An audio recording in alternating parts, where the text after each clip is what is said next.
मुख्यमंत्री योगी आदित्यनाथ संबोधित कर रहे हैं प्रयागराज में, सुनाएंगे।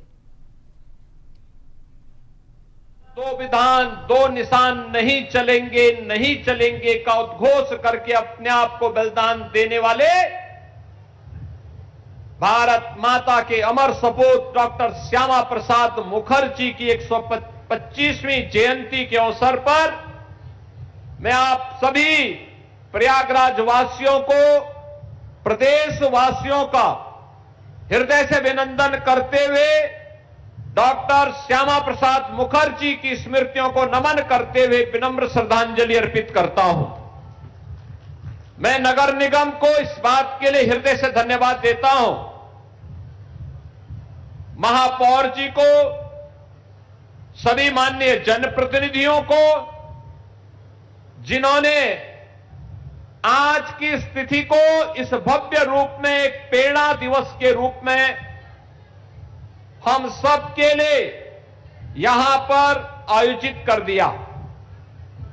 एक साथ भारत की 3 महान विभूतियों के इन भव्य प्रतिमाओं के अनावरण के कार्यक्रम के साथ जोड़ करके, और वह भी यमुना के इस तट पर। याद करिए, सामान्यतः लोग इन स्थलों का दुरुपयोग ज्यादा कर लेते थे, लेकिन इस सार्वजनिक कार्य के लिए इसका उपयोग हो, यहां पर महापुरुषों के इन महान विभूतियों के इतिहास के बारे में नौजवान और वर्तमान पीढ़ी जान सके, इस दृष्टि से इन 3 प्रतिमाओं की अत्यंत महत्वपूर्ण भूमिका है। डॉक्टर श्यामा प्रसाद मुखर्जी अखंड भारत के स्वप्न दृष्टा।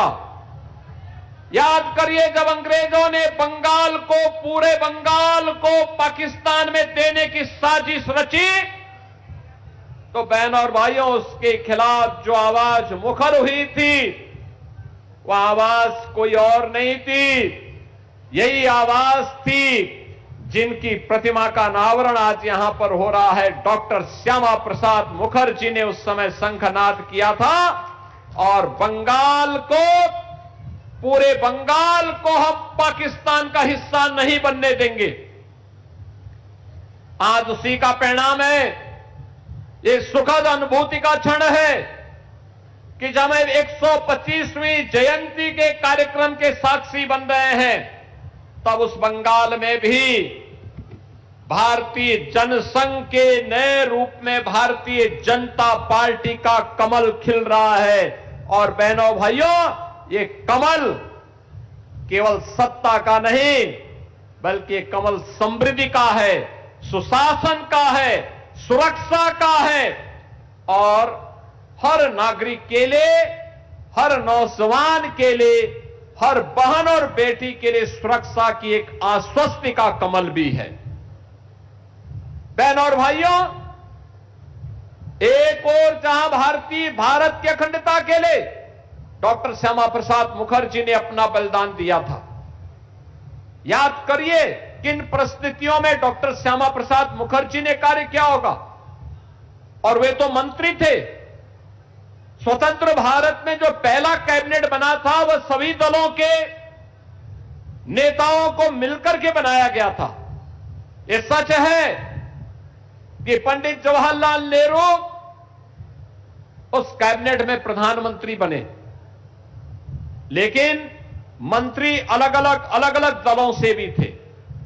डॉक्टर श्यामा प्रसाद मुखर्जी हिंदू महासभा से उस कैबिनेट में मंत्री बने थे, लेकिन जब नेहरू सरकार ने देश की भावनाओं के विरुद्ध तुष्टीकरण की नीति पर चल करके भारत की अखंडता के विरुद्ध आचरण करना प्रारंभ किया, उसके खिलाफ कोई स्वर मुखर होकर के सामने आया था, तो वह स्वर था डॉक्टर श्यामा प्रसाद मुखर्जी का।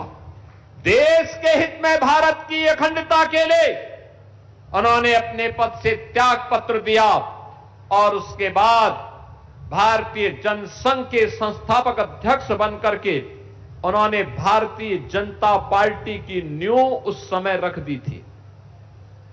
बहनों और भाइयों, डॉक्टर श्यामा प्रसाद मुखर्जी के इन सपनों को साकार करने का काम किया है आज के यशस्वी प्रधानमंत्री आदरणीय श्री नरेंद्र मोदी जी ने।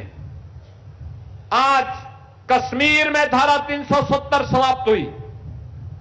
प्रधानमंत्री मोदी जी के नेतृत्व में, उनके मार्गदर्शन में भारत के लोकप्रिय गृह मंत्री माननीय श्री अमित शाह जी ने कश्मीर में धारा 370 समाप्त करके कश्मीर को भारत के अंदर उसी प्रकार से समाहित कर दिया जैसे अन्य राज्य हैं।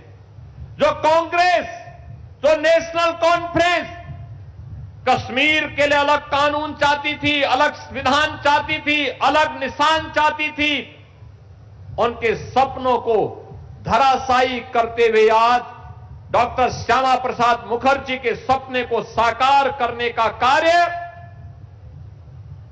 प्रधानमंत्री जी के नेतृत्व में आज संभव हो पाया है।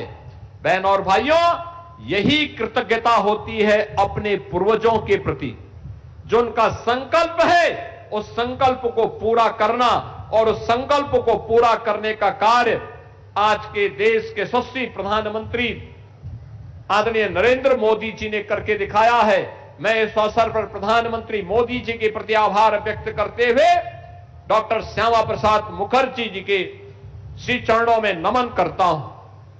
बहन और भाइयों, भारत के अंदर राजनीतिक स्थिरता और राजनीतिक शुचिता क्या